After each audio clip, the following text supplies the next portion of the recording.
الحمد لله وكفى وسلام على عباده الذين اصطفى أما بعد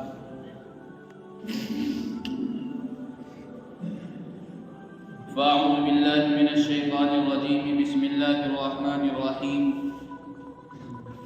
وسخر لكم الفلك لتجري في البحر بأمره وسخر لكم الأنهار وسخر لكم الشمس والقمر دائبين وسخر لكم الليل والنهار وآتاكم من كل ما سألتموه وإن تعدوا نعمة الله لا تحصوها إن الإنسان لظلوم كفار. عن أبي سعيد الخدري رضي الله عنه قال قال رسول الله صلى الله عليه وسلم الشتاء ربيع المؤمن. رواه أحمد وأخرجه البيهقي وزاد فيه قال ليله فقامه وقصر نهاره فصامه أو كما قال عليه الصلاة والسلام. سبحان ربك رب العزة عما يصفون وسلام على المرسلين والحمد لله رب العالمين. اللهم صل على سيدنا مولانا محمد وعلى آلہ واصحابہ وبارک وسلم. مسجد تو بنا دی شب بھر میں ایما کی حرارت والوں نے، مسجد تو بنا دی شب بھر میں ایما کی حرارت والوں نے، من اپنا پرانا پاپی تھا برسوں میں نمازی بن نہ سکا. قرآن کریم کے اندر اللہ تبارک و تعالی نے یہ ارشاد فرمایا وَإِن تَعُدُّوا نِعْمَةَ اللَّهِ لَا تُحْصُوهَا. اللہ تبارک و تعالیٰ فرماتے ہیں کہ اگر تم اللہ تبارک و تعالیٰ کی نعمتوں کو شمار کرنا چاہو اور اللہ تبارک و تعالیٰ کے احسانات اور انعامات کو گننا چاہو تو تم ان کو شمار نہیں کر سکتے. لا تحصوها، تم ان کو گن نہیں سکتے. اللہ تبارک و تعالیٰ نے انسان کو اشرف المخلوقات بنایا ہے. کائنات میں اللہ رب العزت نے بے شمار مخلوقات پیدا کی ہیں اور ان بے شمار مخلوقات میں سب سے اشرف جو بنایا ہے وہ انسان کو بنایا ہے. انسان کو اس کائنات کے اندر تمام مخلوقات میں ایک مرکزی حیثیت حاصل ہے اور یہی وجہ ہے کہ اللہ تبارک و تعالیٰ نے انسان کے لیے دنیا کی ساری چیزوں کو تابع کر دیا ہے. اللہ تبارک و تعالیٰ فرماتے ہیں کہ ہم نے کائنات کی ہر چیز کو انسان کے لیے پیدا کیا ہے اور اس مضمون کو اللہ کے رسول صلی اللہ علیہ وسلم نے بھی احادیث مبارکہ کے اندر بیان فرمایا ہے. چنانچہ فرمایا ان الدنیا خلقت لکم وانکم خلقتم للآخرہ، کہ دنیا جو ہے وہ تمہارے لیے پیدا کی گئی ہے، تمہارے فائدے کے لیے بنائی گئی ہے اور تم آخرت کے لیے بنائے گئے ہو. وَإِنَّكُمْ خُلِقْتُمْ لِلْآخِرَةِ، تمہیں جو پیدا کیا گیا ہے اور دنیا میں بھیجا گیا ہے اس کا مقصد یہ ہے کہ تم دنیاوی زندگی صحیح طریقے سے گزار کر کے آؤ اور آخرت میں فائدہ اٹھاؤ. تو اس لیے فرمایا اِنَّ الدُّنْيَا خُلِقَتْ لَكُمْ وَإِنَّكُمْ خُلِقْتُمْ لِلْآخِرَةِ، کہ دنیا تمہارے لیے بنائی گئی ہے اور تم آخرت کے لیے بنائے گئے. قرآن کریم کے اندر بھی اللہ تبارک و تعالیٰ نے یہ ارشاد فرمایا وَسَخَّرَ لَكُمُ الْفُلْكَ لِتَجْرِيَ فِي الْبَحْرِ بِأَمْرِهِ، کہ اللہ تبارک و تعالیٰ نے دریا میں، سمندر میں تمہارے تابع کشتیوں کو کر دیا ہے اور کشتیاں جو ہیں وہ اللہ تبارک و تعالیٰ کے حکم سے چلتی ہیں، ان میں لوگ سفر کرتے ہیں. تو یہ اللہ تبارک و تعالیٰ نے ہمارے لیے اس کو تابع کیا ہے. اور اسی طریقے سے فرمایا وَسَخَّرَ لَكُمُ الشَّمْسَ وَالْقَمَرَ دَائِبَيْنِ، اللہ تبارک و تعالیٰ نے چھوٹی سے چھوٹی اور بڑی سے بڑی مخلوق کو انسان کے تابع کیا ہے اور انسان کے فائدے کے لیے پیدا کیا ہے. جن میں سے چاند اور سورج یہ اللہ تبارک و تعالیٰ کی بہت بڑی مخلوق ہے اور یہ بھی اللہ تبارک و تعالیٰ نے انسان کے فائدے کے لیے پیدا کیا. چنانچہ چاند جو ہوتا ہے وہ رات میں روشنی دیتا ہے اور سورج جو ہوتا ہے وہ دن میں روشنی دیتا ہے. اگر چاند اور سورج نہ ہوتے تو رات اور دن دونوں اندھیرے میں ہوتے، نہ رات میں روشنی ہوتی اور اسی طریقے سے نہ دن میں روشنی ہوتی.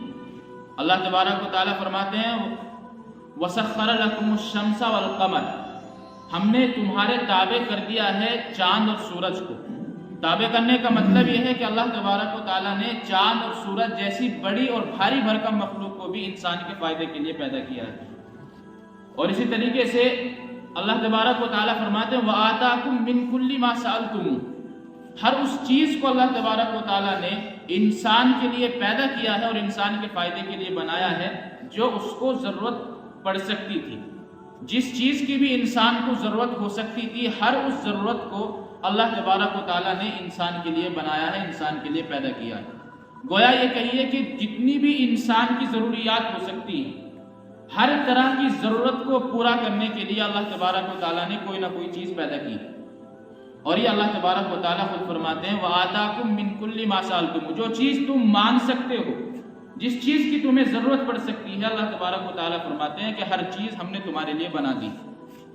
اور آگے فرمایا وَإِن تَعُدُّوا نِعْمَتَ اللَّهِ لَا تُحْصُوهَا، کہ اگر تم اللہ تبارک و تعالیٰ کی نعمتوں کو شمار کرنا چاہو اور یہ سمجھو اور یہ خیال کرو کہ ہم یہ شمار کرتے ہیں، گنتے ہیں کہ اللہ تعالیٰ نے ہمارے اوپر کتنی نعمتیں کی، ہمارے اوپر کتنے انعامات کیے ہیں، تو اللہ تبارک و تعالیٰ فرماتے ہیں لا تحصوها، قیامت ہو جائے گی، قیامت قائم ہو جائے گی، لیکن اللہ کی نعمتوں کو شمار نہیں کیا جا سکتا۔ انسان کے اوپر اللہ تبارک و تعالیٰ نے اتنی بے شمار نعمتیں نازل فرمائی ہیں اور انسان کو اللہ تبارک و تعالیٰ نے اتنی بے شمار نعمتوں سے نوازا ہے۔ تو بات یہ ہے کہ انسان کو اللہ تبارک و تعالیٰ نے اس کائنات میں مرکزی حیثیت رکھی ہے اور ساری چیزوں کو انسان کے تابع کیا ہے۔ اب فرمایا انسان کو آخرت کے لیے پیدا کیا ہے اور انسان کے لیے دنیا کو پیدا کیا ہے۔ اللہ تبارک و تعالیٰ نے انسان کو مختلف المزاج بنایا ہے۔ ہر انسان کا مزاج جو ہوتا ہے وہ ایک سا نہیں ہوتا۔ اسی طریقے سے انسان کو جس دنیا میں انسان زندگی گزارتا ہے اس میں 4 طرح کے موسم اللہ تبارک و تعالیٰ نے بنائے۔ ایک موسم سردی کا ہوتا ہے، ایک موسم گرمی کا ہوتا ہے، اور اسی طریقے سے ایک موسم ہوتا ہے جس کو موسم بہار کہا جاتا ہے، اور ایک موسم ہوتا ہے جس کو موسم خزاں کہا جاتا ہے، دوسرے لفظوں میں کہیے پت جھڑ کا موسم۔ ایک موسم وہ ہوتا ہے کہ جس میں بہت زیادہ سردی ہوتی ہے جو اس وقت میں چل رہا ہے۔ ایک موسم وہ ہوتا ہے جیسے سردی نکلنا شروع ہوتی ہے تو موسم بہار آتا ہے۔ موسم بہار میں یہ ہوتا ہے کہ سارے جو درخت ہوتے ہیں وہ سرسبز و شاداب ہو جاتے ہیں، ہرے بھرے ہو جاتے ہیں، اور اسی طریقے سے گھاس بہت زیادہ اگنے لگتی ہے، ہریالی زمین کے اوپر بہت زیادہ چھا جاتی ہے۔ اور ایک موسم ہوتا ہے خزاں کا موسم، جسے پت جھڑ کا موسم کہتے ہیں۔ جب وہ موسم آتا ہے تو درخت سے سارے کے سارے پتے گر جاتے ہیں، جتنے پتے درخت کے اوپر ہوتے ہیں وہ سارے کے سارے گر جاتے ہیں۔ اور ایک موسم ہوتا ہے گرمی کا موسم۔ ایک موسم وہ آتا ہے کہ جب انسان کو گرمی کی شدت انسان کو تڑپاتی ہے، انسان کو ستاتی ہے، تو اللہ تبارک و تعالیٰ نے 4 موسم بنائے ہیں: گرمی، سردی، موسم بہار اور موسم خزاں یعنی پتجھڑ کا موسم۔ اب یہاں بات یہ آتی ہے کہ انسان کے لیے سب سے بہتر موسم کون سا ہے؟ ظاہر ہے یہ بات یاد رکھنی چاہیے کہ چاروں موسم اللہ تبارک و تعالیٰ کے بنائے ہوئے ہیں، لیکن سب سے زیادہ فائدہ پہنچانے والا انسان کو موسم آخرت کے اعتبار سے کون سا موسم ہے؟ اس لیے کہ یہ جو موسم بنائے ہیں انسان کے لیے اللہ تبارک و تعالیٰ نے دنیا کے لحاظ سے بنائے ہیں۔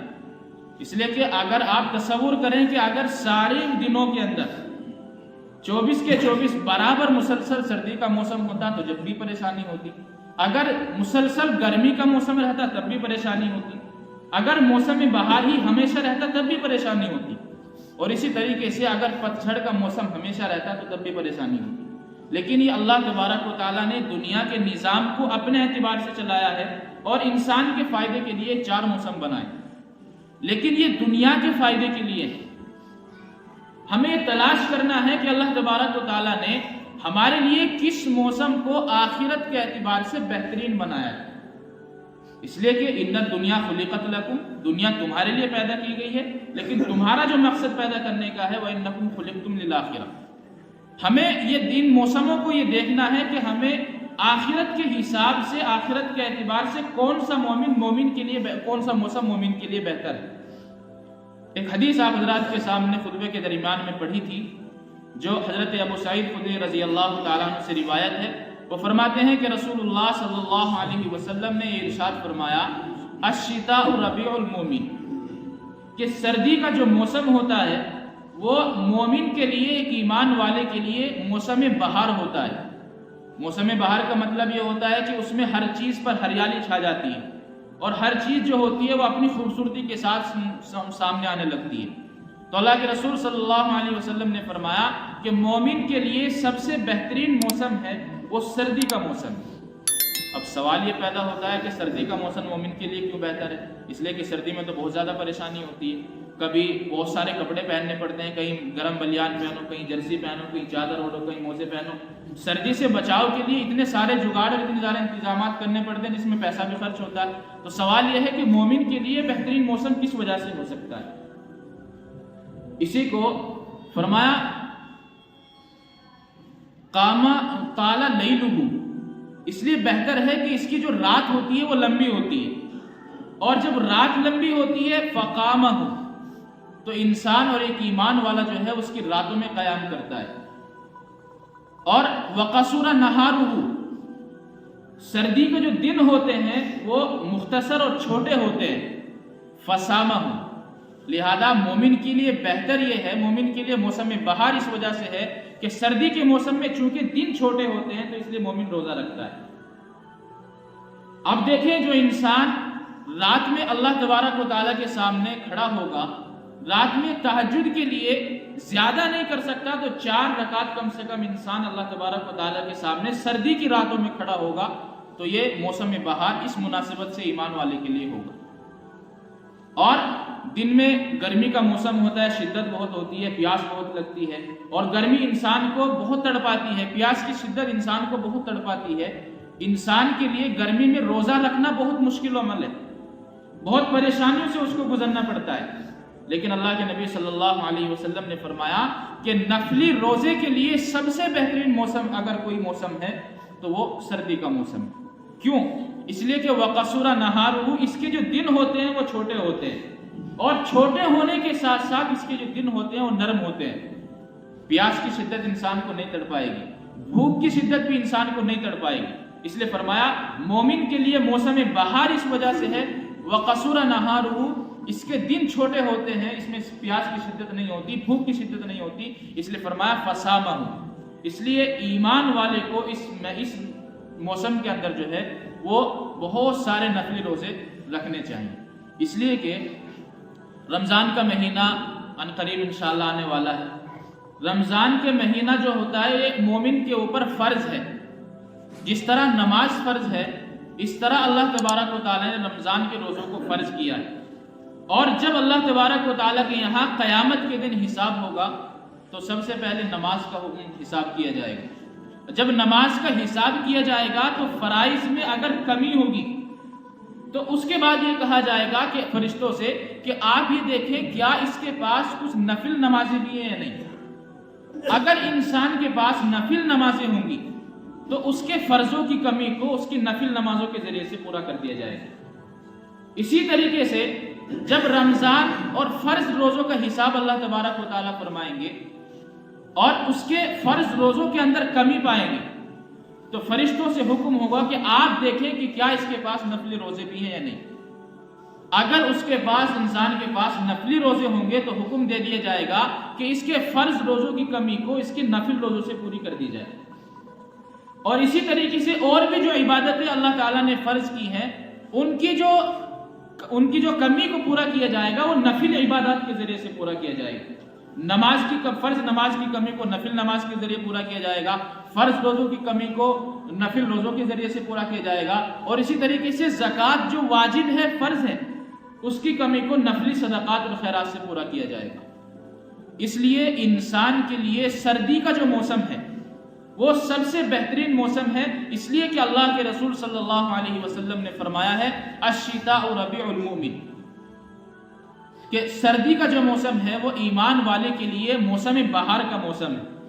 یعنی اس میں انسان ایک ایمان والے کے لیے اس کو بہت زیادہ اللہ تبارک و تعالیٰ کے سامنے کھڑا ہونا چاہیے، بہت زیادہ اس کو رات میں اللہ کے سامنے قرآن کریم کی تلاوت کرنی چاہیے، ذکر و اذکار کرنا چاہیے، اور بہت زیادہ نوافل کی کثرت اس میں کرنی چاہیے۔ اور دن چونکہ چھوٹا ہوتا ہے اس لیے دن کے اندر رمضان رکھنے چاہیے، روزے رکھنے چاہیے۔ لیکن اس حدیث کو سامنے رکھ کر اب ہم اگر اپنے اوپر غور کریں گے تو ہم اپنے آپ کو کہاں کھڑا ہوا پائیں گے، اس چیز کا ہم سب کو پتہ ہے۔ اس لیے کہ ہمارے یہاں جب سردی آتی ہے تو ہماری مسجدیں خالی ہو جاتی ہیں۔ آپ اس بات کا خود اندازہ کر سکتے ہیں، اگر فجر کی نماز میں 3 صفیں مسجد کے اندر ہوتی ہیں تو عشاء کی نماز میں ایک بھی نہیں ملتی۔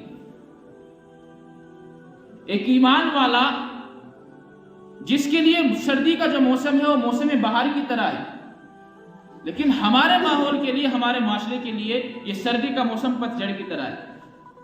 اس لیے کہ سردی کے موسم میں ہماری مسجدوں سے نمازی اس طرح کم ہو جاتے ہیں جس طرح پت جھڑ کے موسم میں درخت سے پتے گر جاتے ہیں، اور اس چیز کا ہمیں پتہ ہے۔ اس لیے کہ مسجدیں ہماری ہیں، اور خاص طور سے مسجدوں کے اندر ایسے سردی کے موسم میں صرف وہی لوگ نماز پڑھتے ہوئے نظر آتے ہیں جو 5 وقتہ نمازی ہوتے ہیں۔ اور خاص طور سے ہمارا جو نوجوان طبقہ ہے، آپ خوب غور کر کے دیکھ لیں، عشاء کی نماز میں نظر نہیں آئے گا۔ عشاء کی نماز میں ہمارا نوجوان طبقہ نظر نہیں آئے گا۔ اور میرے بھائیوں، اگر کسی قوم کے حالات خراب ہوتے ہیں تو وہ ہمارے نوجوان نسل کی وجہ سے ہوتے ہیں۔ اگر کسی قوم کے حالات سدھرتے ہیں تو وہ بھی ہمارے نوجوان نسل کی وجہ سے سدھرتے ہیں۔ اس لیے کہ بوڑھا ٹھیرا آدمی کرے گا تو کیا کرے گا؟ اگر ہمیں اپنے حالات کو سدھارنا ہے، اپنے حالات کو مضبوط کرنا ہے، تو ہمارا نوجوان مضبوط ہونا چاہیے۔ اپنے ایمان کے اعتبار سے بھی اور اپنے دین کے اعتبار سے بھی ہمارا نوجوان اگر مضبوط ہوگا تو ہمارے حالات خود بخود سدھر جائیں گے۔ لیکن کیا یہی حالات ہیں؟ کیا یہی یہ ہمارا جو تصور ہے، ہمارا جو معاشرہ ہے، اگر ہم اس کے بارے میں غور کریں گے تو ہم اپنے آپ کو کہاں کھڑا ہوا پائیں گے؟ اس چیز کا اگر ہم احساس بھی کریں اور تھوڑا سا بھی غور و فکر اپنے اندر کر لیں تو ہمیں پتہ چل جائے گا کہ ہم کہاں ہیں۔ الشتاء ربیع المومن، مومن کا جو موسم بہار ہے وہ سردی کا موسم ہے، لیکن ہمارے ماحول کا جو موسم بہار ہے وہ ہمیں خود کو ہی نہیں پتا کیا ہے۔ اس لیے میرے بھائیوں، اللہ کے رسول صلی اللہ علیہ وسلم نے فرمایا ہے کہ مومن کے لیے سردی کا موسم موسم بہار ہے۔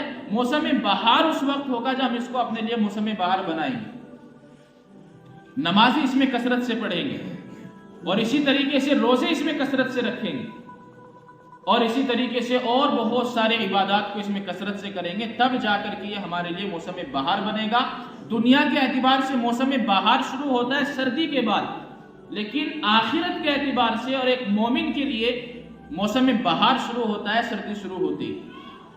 اس لیے ہمیں اس موسم کو اپنے لیے موسم بہار بنانا ہے، اور خاص طور سے ہمیں اپنی نمازوں کو 5 وقت، اپنی مسجدوں کو 5 وقت نمازوں میں پر کرنا ہے، اور تبھی جا کر کے ہمارے لیے موسم بہار ہو سکتا ہے۔ اللہ تعالیٰ عمل کی توفیق عطا فرمائے۔